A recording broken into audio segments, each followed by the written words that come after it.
ስለ ንስሐ ከተማማር ነው በኋላ ስለ ጾም ነው የምንማማረው። ስለ ጾም ለተወሰኑ ጊዜያት ጾምን እንማማራለን ማለት ነው። ጾም ጸልይ መጨረሻ ላይ እንዳልጠግብ ባለጸጋ አታድርገኝ፣ እንዳላማርርህ ድሃ አታድርገኝ፣ እነዚህን ሳልሞት አትከልክለኝ ብሎ ጸለየ ሰሎሞን። ምስጢሩ ግን መጀመሪያ ለቤተ ክርስቲያን አምጥታችሁ ኋላ ለራሳችሁ ብሉ ማለቱ ነው። የዛሬ ሰው እኮ መጀመሪያ ራሱ ስለሚጋጠመው ነው የማይበረክትለት። በስመ አብ ወወልድ ወመንፈስ ቅዱስ አህዱ አምላክ። በስመ አብ ወወልድ ወመንፈስ ቅዱስ አህዱ አምላክ። በባህሪው ሞት በመንግስቱ ሽረት የሌለበት ቅድመ ዓለም የነበረ ዓለምን የፈጠረ ዓለምን አሳልፎ የሚኖር የአባቶቻችን አምላክ ቅዱስ እግዚአብሔር በልባችን አስበን በአንደበታችን ተናግረን ስለማንፈጽመው ስለ ቸርነቱ ስሙ ለዘላለም የተመሰገነ ይሁን። እናታችን ቅድስት ድንግል ማርያም ወላዲተ አምላክ የድነታችን መሰረት፣ የመሰብሰባችን ምክንያት፣ የሃይማኖታችን እመቤት ጌታችን ኢየሱስ ክርስቶስ ዓለምን ያዳነበት ቅዱስ መስቀሉ፣ ቅዱሳን መላእክት፣ ነቢያት፣ ሐዋርያት፣ ሰማዕታት፣ ደናግል፣ መነኮሳት፣ ሁሉም ቅዱሳን እግዚአብሔር ያከበረው ስማቸው የተመሰገነ ይሁን። በረከታቸው ይድረሰን።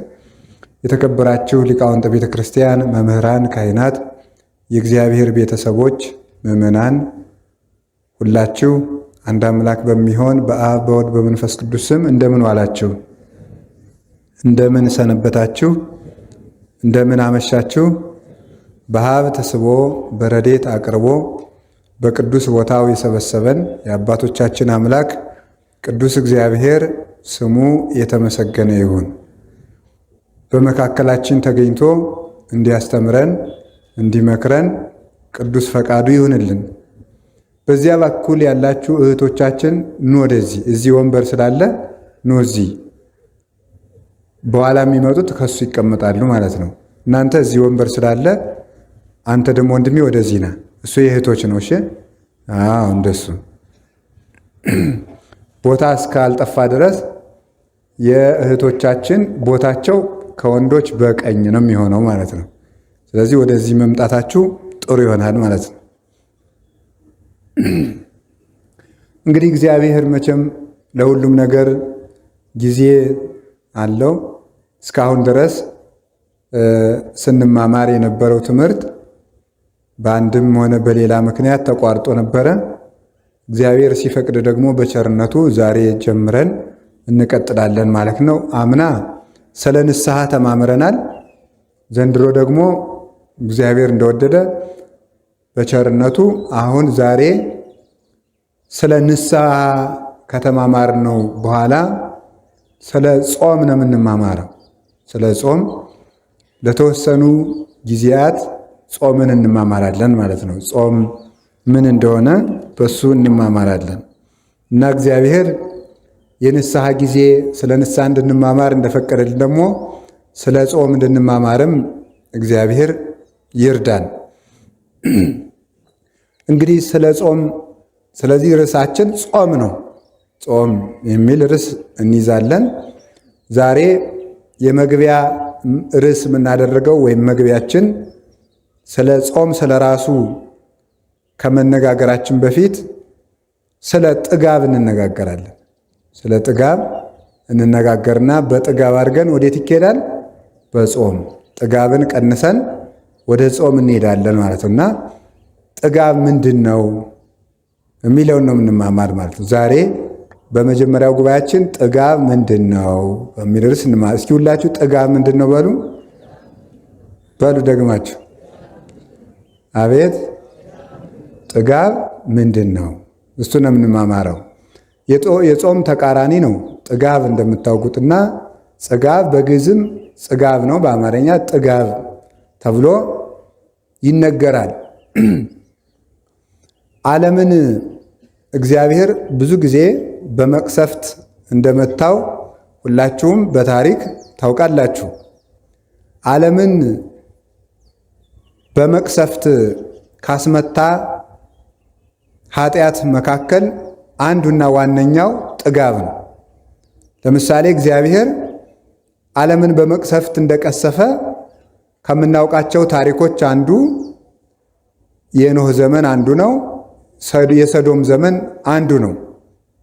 እነዚህ ሁሉ ዓለምን እግዚአብሔር አንደኛ በንፍር ውሃ፣ ሁለተኛ በእሳት እንዲያጠፋ ያደረገው በምንድን ነው ሲባል በጥጋብ ምክንያት ነው። ግብረ ሰዶም፣ ዝሙት እንዲህ ያለው ነገር ሁሉ ቢጠራ ለእነዚህ ሁሉ ምንጫቸው ጥጋብ ነው እና ጥጋብ ለሰው ቀላል ኃጢአት ሊመስለው ይችላል። ግን ዓለምን በእሳት ያነደደ ኃጢአት ነው። ለምሳሌ እግዚአብሔር የሰዶምን ከተማ ዘር እንዳይተርፍ አድርጎ ያነደዳት ለምንድን ነው ብለን ስንጠይቅ ራሱ የሰራዊት ጌታ እግዚአብሔር እንዲህ ብሎ ይናገራል። ትንቢተ ሕዝቅኤል ምዕራፍ 16 ቁጥር 49 ላይ እንዲህ ሲል ይናገራል። ዝንቱ ውእቱ ኃጢአታ ለሰዶም እህትኪ፣ ኢየሩሳሌም ሆይ የእህትሽ የሰዶም ኃጢአት ይህ ነው ይላል። የእህትሽ የሰዶም ኃጢአት ይህ ነው። ምንድን ስንለው ትዝርት፣ የመጀመሪያው ትዕቢት ነው። ከዛ ወጸጊበ ኅብስት፣ እንጀራን መጥገብ። ይውላችሁ ሰዶምን በእሳት አንድዷታል እግዚአብሔር። በምን ኃጢአቷ ነው ስንለው አንደኛ በትዕቢት አለ። ከዛ ስንለው እንጀራን በመጥገብ። ሁለተኛው ኃጢአት ስላል ስንለው ደግሞ እረፍት ወምረፍት ይላል። ከዚያ ስንል ወምጽርዓት ቦዘኔነት ወይም ሐኬት።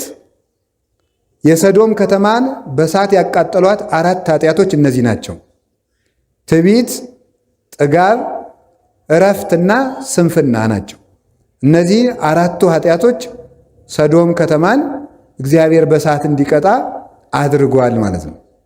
ስለዚህ ይህንን አባቶቻችን በቅደም ተከተል ሲያስቀምጡት ጥጋብ እረፍትን ያመጣል።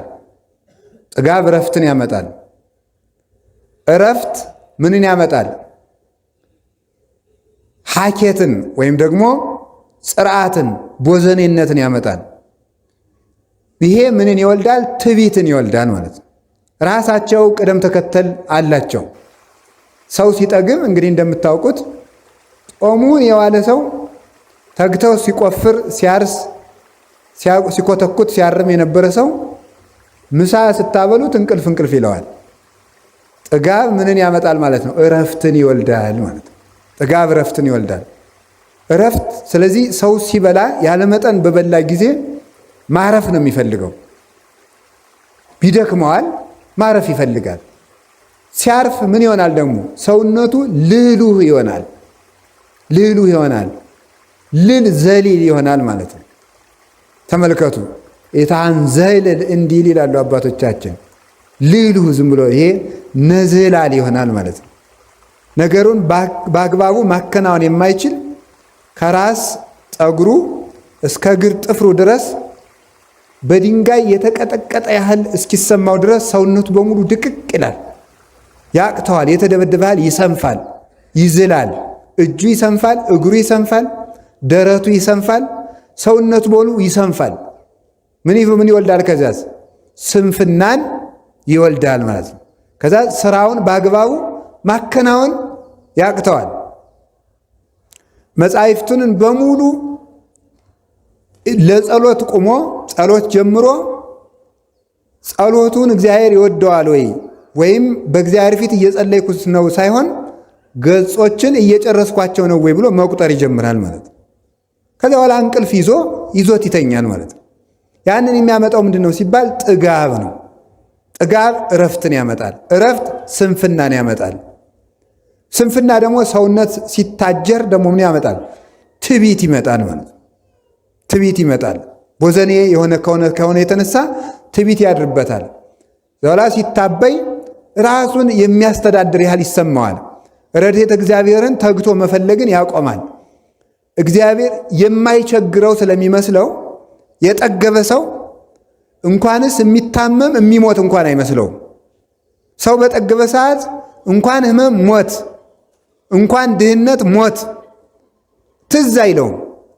ስለዚህ ሰው ደግሞ ተዘክሮተ ሞት ከሌለበት ሞትን ከረሳ ደግሞ የሰው ልጅ ምን ይሆናል? በፍጹም ትዕቢተኛ ነው የሚሆነው። ትሕትና አይኖረውም። ለተራበ አያዝንም፣ ለተቸገረ አያዝንም፣ ለታመመ አያዝንም። ሰዎች ተሰደዱ ሲባል እንደ ቀላል ተረትና ታሪክ ያዳምጠዋል እንጂ ከልቡ ውጋት ሆኖ አይሰማውም። ሰው ለሰው የማያዝንበት ምክንያት ከዚህ የተነሳ ነው። ሕማሙ ሕማም ከሰው ቁስል እንጨት ቢሰዱበት አያምም ይባል አይደለ? የሰው ችግር ሰው የማይረዳው ስለሚጠግብ ነው። የረሃበው ሰው የማንንም ችግር ያዳምጣል። ረሃብ በሌለበት መደማመጥ የለም። ጥጋብ በሌለበት ሰው አያደምጥም፣ አይሰማም። ታውቃላችሁ አይደል? አሁን ዝም ብሎ እድሜ ልኩን በሙሉ እየበላ ያደገ ሰው ምንድን ነው የሚሆነው? ለሰው አያዝን። ብታውሉት እንዲህ ያለ ሀገር እኮ ድርቅ መታው ሲባል ተው እኔ ይቅርታ አድርጉልኝ ጭንቅ አልሰማም፣ እንደዚህ ያለ ነገር ከፊቴ አታውሩብኝ ነው የሚለው ማለት ነው። መስማት ራሱ አይፈልግም። አንዳንድ ሰዎች አሉ አሁን በከተማ ትልልቅ ባለጸጋ የሚባሉት ይሄ የስደተኞች ታሪክን የሚዘግብ ፊልም እንኳን ሲመጣ ዝጉ ልጆች መጨናነቅ የለባቸውም የሚሉ ማለት ነው። እነዚህ ልጆች ምንድን ነው የሚሆኑት? ከዛ ያለ ጊዜው እንደበቀለና ፀሐይ ሲወጣ ወሶበ ሰረቀ ፀሐይ መጽለው እስመ አልቦ እመቅ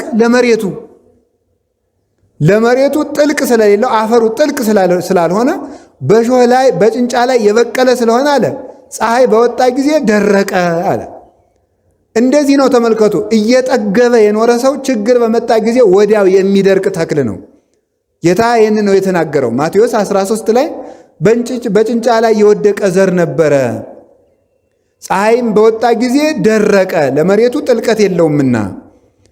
ሐዘንን የማይወዱ ሰዎች በትንሽ መከራ ሃይማኖታቸውን ይክዳሉ። በትንሽ መከራ ጠባያቸው ይለካል። ከሰው ጋር መኖር አይቻላቸውም።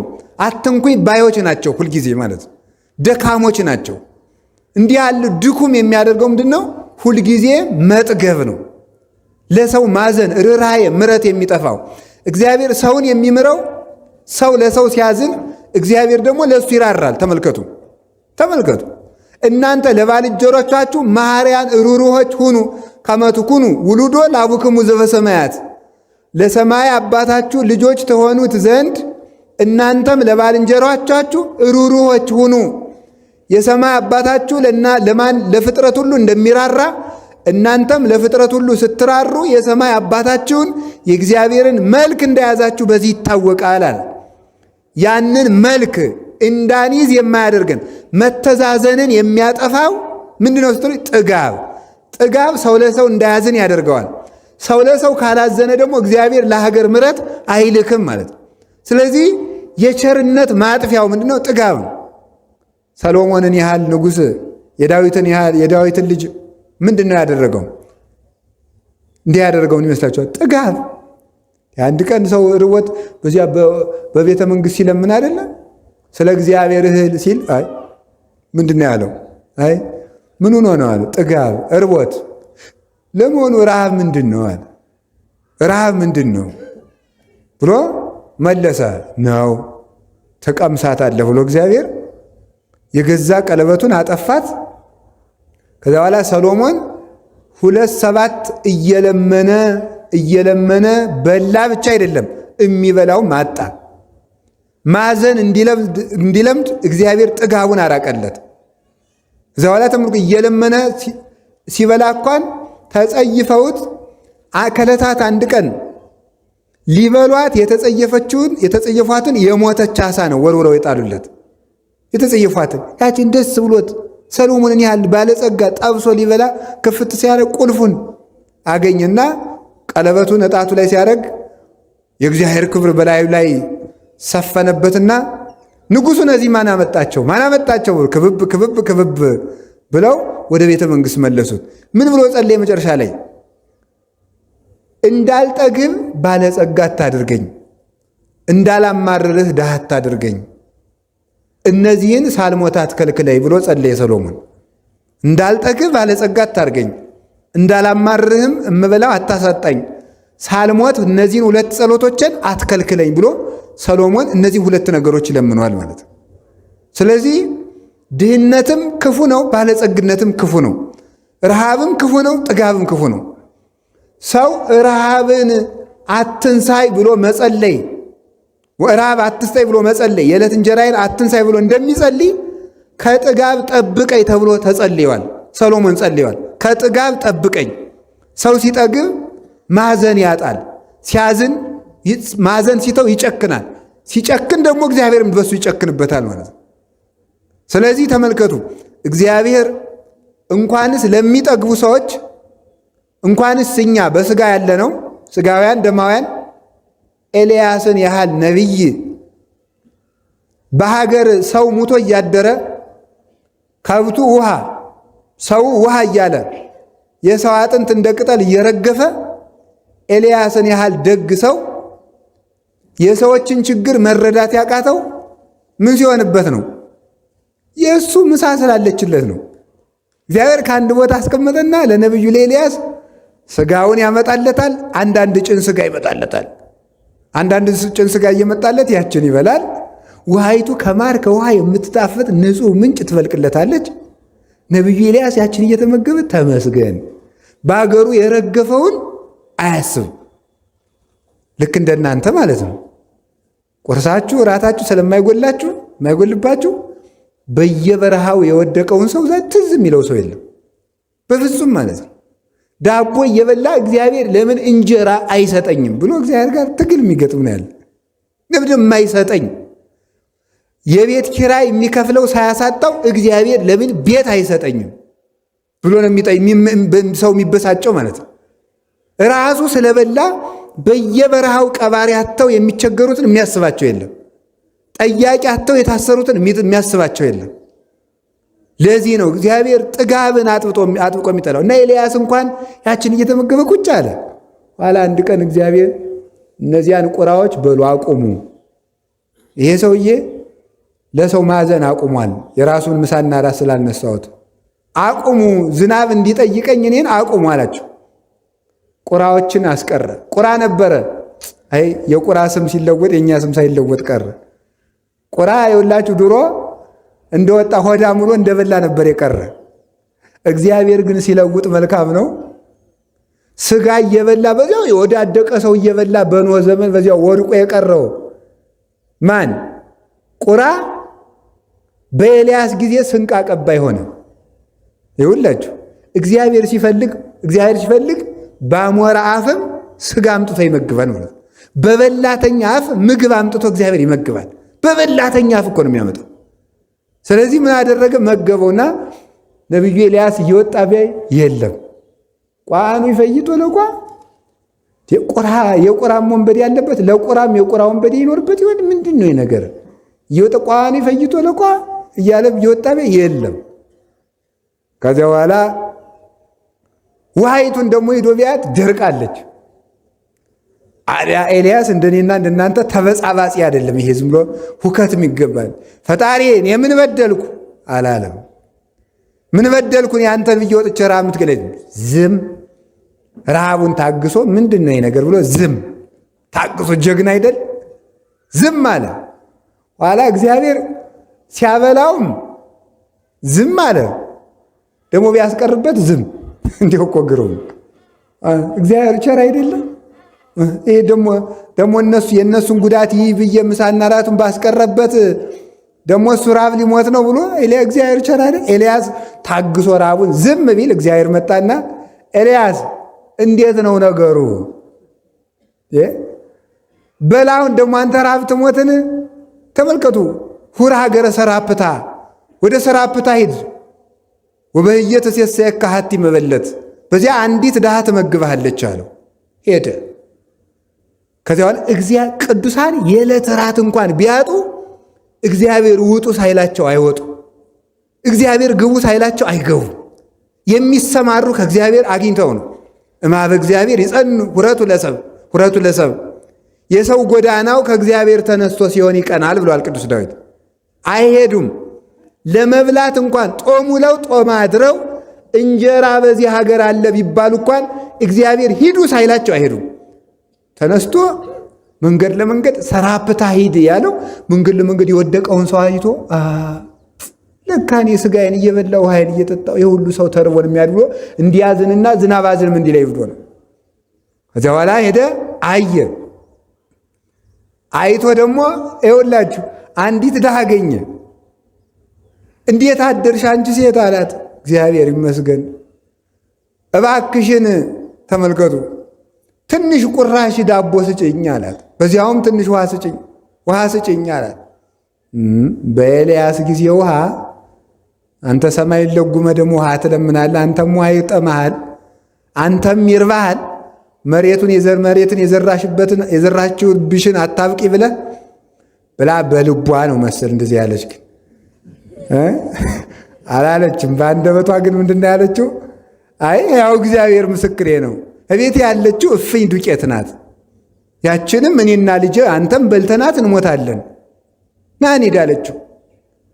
እባክሽ እርቦኛልና መጀመሪያ ለእኔ አምጭልኝ አላት። ቂጣውን ጋግሪና መጀመሪያ ለእኔ አምጪ፣ ኋላ ደግሞ አንቺና ልጅ ትበላላችኋል። ለጊዜው ርቦት ነው፣ ጦም የዋለ ጦም ያደረ ነቢይ ስለሆነ። ምስጢሩ ግን መጀመሪያ ለቤተ ክርስቲያን አምጥታችሁ ኋላ ለራሳችሁ ብሉ ማለቱ ነው። የዛሬ ሰው እኮ መጀመሪያ ራሱ ስለሚጋጠመው ነው የማይበረክትለት። መጀመሪያ ለኤልያስ ጋግሮ ማምጣት፣ ቀጥሎ ራስ መብላት ነው። መጀመሪያ ለቤተ ክርስቲያን ነው። ድሮ እኮ እሸትም ሲደርስ መጀመሪያ የሚወሰድ ለጳጳሱ ነው።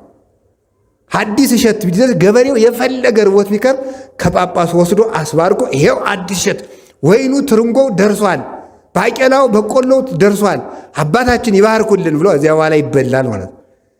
ኋላ ይኸውላችሁ ያችን ቁራሽ ዳቦ እስከሚለምን ድረስ ሲደርስ ነቢዩ ኤልያስ ቅዱስ ኤልያስ ርቦት ነበር። ለተራቦት አዝኖላቸው ነበር። ይህ እንዲርዋቸዋል ብሎ ከዚያ በኋላ አንቺ ሴት እግዚአብሔር ይበርክት ብሎሻል አለና ሲባርከው በረከተ። እህል እስከሚበቅል ድረስ በረከት ከቤትሽ አይጠፋም አበረከተው። ሲበረክትለት ደግሞ ያችን ዳቦ በዘይት እየበላ ረሳ። ይኸውላችሁ ረሳ። ጥጋብ ክፉ ነው አላሎችም? እንኳን እንደኔና እንደናንተ ያለነውን ተራ ሰዎች ነቢዩን እንኳን አስረስቶታል። ጥጋብ ክፉ ነው። አስረሳው። ነቢይ ኤልያስ ያችን ቀን ጸሎቱን ይጸልያል፣ ትንቢቱን ይተነበያል፣ ምስጢረ ነቢያትን በሙሉ ያመሰጥራል። እግዚአብሔርን ባይኑ ያየዋል። ንጹሕ ድንግል ንጹሕ መንፈሳዊ ነው። በሰርክ ሰዓት ምግቡን ያቺ መበለት ትሰጠዋለች። ምን ተመስገን ብሎ ቁጭ። አባ ሀገር የሚያልቀውን ሕዝብ ትዝ የለም። ለጉሟል ሰማዩን። ይሄ ሰውዬ አገር ሊያጠፋ አይደለ ብሎ ደግሞ እግዚአብሔር እንግዲያማ ተሻለማ ብሎ አንድ ቀን ታቅፎ እሷን አስታቀፈችውና በልጄን ያዝልኝና እኔ ውሃ ይዤ ልምጣ ብላ ውሃ ብትሄድ እንጨጨራሩ ልቅሜ ልምጣ ብትል እግዚአብሔር እንግዲህ ፊት ቁራ ባስቀርብህ አላዝን አልክ፣ ውሃ ባስቀር አላዝን አልክ። ደግሞ ዛሬ እንግዲህ ከድሃ ቤት ባበላ ደግሞ ለፍጥረት አታዝንም እንዴ ብሎ እንደያዘው የሴቲቱ ልጅ ሞተበት። ኤልያስ እንደታቀፈው ኋላ አፉን ከአፉ እጁን ካጁ ገደመና ጌታዬ እንዴ ምንድን ነው የነገር? እንግዲህ እኔን ማን ነቢዩ ኤልያስ መጣ ይለኛል? ነፍሰ ገዳዩ ኤልያስ መጣ ይለኛል እንጂ ይሄን ልጅ አስነሳ አለ። ተበሳጭቶ ማለት ነው። ጠብቅ ተብዬ በህድ እኔ የእግዚአብሔር ነቢይ ነኝ፣ ያንተ ነቢይ ተብዬ ሙት ማስነሳት ሲገባኝ ከኔ እጅ ደግሞ ሰው ይሙትብኝ እንዴ ብሎ ደግሞ እሱም ተናዶ ወደ እግዚአብሔር ጸለየ። ኤልያስ አዘንክ አለው። ምን ነው አላዝን? ሰው ጠብቅ ተብዬ እጄ ላይ ሲሞት ላላዝን ነው እንዴ? አንተ ላልፈጠርከው ፍጥረት ስታዝን እኔ ለፈጠርኳቸው አላዝንም? ሁሩ አስተርእዮ ለአክዓብ፣ በላውን ሂድና ለአክዓብ ተገለጥለት። እንዲሁም ነቢዩ ኤልያስ ይላል ድርሳነ ኤልያስ አንድ ቀን ቁጭ ብሎ እንዲያው በሰገነት ላይ ሆኖ ሲመላለስ ደግሞ የደመናው ደግሞ መልአክ አለው አይደል? የደመናው መልአክ ደግሞ ደመናውን የሚያመላልስ መልአክ አለ። እኔ ስራዬን እንዴት ነው ይሄ ሰውዬ የኔን ስራ ቀማ እኮ አለ። ደመና የሚያመላልሰው መልአክም ደግሞ ተቆጣ። ደግሞ የኢየሱስ ስራው በምድር መጸለይ ነው። እኔ ስራ ገብቶ ደመናዬን እንዴት ይጋርዳል? አዘንባለሁ ብሎ ደግሞ ወደ እግዚአብሔር ፊት ቆመ። ዛሬ ተመልከቱ። አይ ተው፣ እሱ ለእኔ አምልኮት ቀንቶ ነው እንጂ ኤልያስ ትዕቢተኛ ሆኖ ለእሱ ክብር ብሎ አይደለም። ተው አለው። መልአኩ ፈጣሪ ፍቀድልኝ አለው። ቻልክ እንግዲህ አዝንም አለው። ላይ ኤልያስ አንድ ቀን በሰገነት ላይ ሆኖ ትክ ብሎ ቢያይ ከባሕሩ የደመናው መልአክ ውሃ ጠለፍ አድርጎ ሲወጣ አየው። ማን ነው እኔ ሳልሰማ ደግሞ ደመና የሚጠቅስ ደግሞ ብሎ በዓይኑ ጠቀስ ቢያረጋት ያቺ ደመና ብትን አለች። መልአኩ ተቆጥቶ መጥቶ አንተ እንዴት ታደርጋለህ? አንተ ትቢያ ነህ፣ አመድ ነህ፣ እኔ መልአክ ነኝ። አንተ በእኔ ስራ የምትገባ ለምንድን ነው አለው።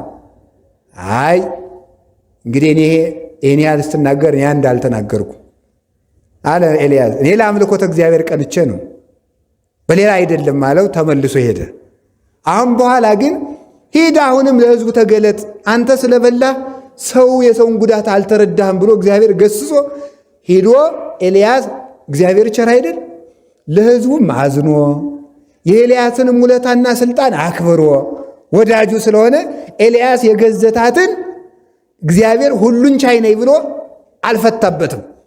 አስፈቅዶ አታሎ ነው። ሂድ ኤልያስ ቀስ እያደረገ ነው። እንደኔና እንደናንተ ያለውን በጉንፋን ቢሆን ብሎ እንደ ግዱን ስራው እንዲሰራ ያደረገው ነበረ። ኤልያስን ግን አታሎ ለእሱ አምልኮት የሚቀና ስለሆነ ሂድና ዝንም አንተ ፍታ ብሎ እግዚአብሔር እሱን ላከው።